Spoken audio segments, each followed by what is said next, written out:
بسم اللہ الرحمن الرحیم۔ کملا ہیرس اور ٹرمپ امریکہ کے صدارتی انتخاب کی اپنی مہم کے سلسلے میں آج کل میدان جنگ کی ریاستوں، خصوصاً سب سے زیادہ الیکٹورل ووٹوں کی حامل ریاست پینسلوینیا میں ووٹروں کو رجھانے میں مصروف ہیں، مگر تازہ ترین CNN پول آف پولز میں کسی امیدوار کی واضح برتری سامنے نہیں آئی۔ امریکی صدارتی الیکشن کے تازہ ترین پول آف پولز میں مجموعی طور پر نائب صدر کملا ہیرس کو ممکنہ طور پر اوسطاً 50% رائے دہندگان کی حمایت حاصل ہے، جس کے مقابلے میں 48% ووٹر سابق صدر ڈونلڈ ٹرمپ کی حمایت کر رہے ہیں۔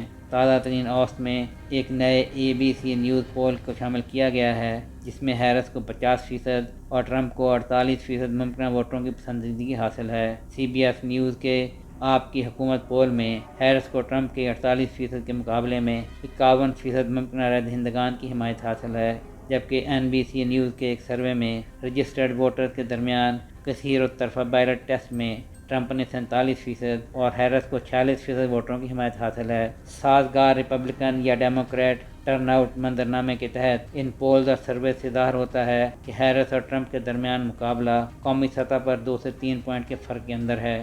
اس وقت پولز بتاتے ہیں کہ کملا ہیرس اور ڈونلڈ ٹرمپ تمام معلق ریاستوں میں ایک دوسرے کے انتہائی قریب ہیں۔ ماضی میں پولز نے 2016 اور 2020 دونوں میں ٹرمپ کی حمایت کو کم ظاہر کیا تھا، مگر حقیقی نتائج اس سے مختلف تھے۔ خواتین و حضرات، اگر آپ ہیرس کے اس دوڑ میں شامل ہونے کے بعد کے رجحانات پر نظر ڈالیں تو قومی سطح پر جو بائیڈن کے مقابلے میں اس کی کارکردگی نمایاں طور پر بہتر ہے، کیونکہ بائیڈن صدارتی دوڑ میں ٹرمپ سے اوسطاً 5 پوائنٹ پیچھے تھے۔ مگر یہ نوٹ کرنا ضروری ہے، قومی سطح کے مقابلے میں ریاستی سطح پر کم ڈیٹا دستیاب ہوتا ہے اور ہر پول میں مارجن زیادہ ہوتا ہے، چنانچہ غلطی کا مطلب ہے کہ نمبر زیادہ یا کم ہو سکتے ہیں۔ میدان جنگ کی 7 معلق ریاستوں میں اس وقت ہیرس اور ٹرمپ کے درمیان کانٹے کا مقابلہ ہے اور ان ریاستوں کے 93 الیکٹورل ووٹ کسی بھی امیدوار کی کامیابی میں کلیدی کردار کے حامل ہیں۔ ان میں نیواڈا کے 6 الیکٹورل ووٹ ہیں، پنسلوینیا کے سب سے زیادہ 19، وسکونسن کے 10، میشیگن کے 15، شمالی کیرولینا کے 16، جارجیا کے بھی 16 اور ایریزونا کے 11 ووٹ ہیں۔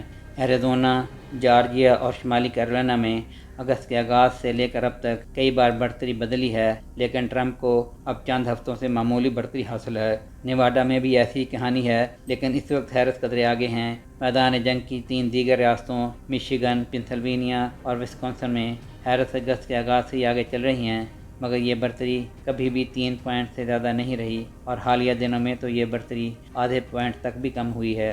ماضی میں یہ تینوں ریاستیں ڈیموکریٹس کا گڑھ تھیں، مگر ٹرمپ نے انہیں 2016 میں صدارت جیتنے کے راستے میں سرخ کر دیا تھا۔ البتہ بائیڈن نے انہیں 2020 میں دوبارہ حاصل کیا۔ اگر اب کی بار ہیرس ایسا کر سکتی ہیں تو انہیں یہ صدارتی انتخاب جیتنے کے لیے تیار ہو جانا چاہیے۔ سہیل شہریار، آئی پاک TV، لاہور۔